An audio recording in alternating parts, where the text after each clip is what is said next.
ఈ నెలలో మొదటి ఆదివారం మమ్మల్ని నీ సన్నిధికి ఆహ్వానించాం. వందనాలు.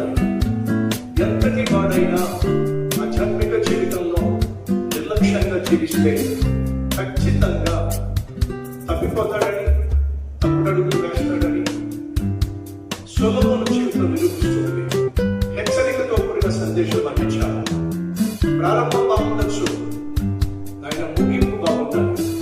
మా అందరి జీవితాల్లో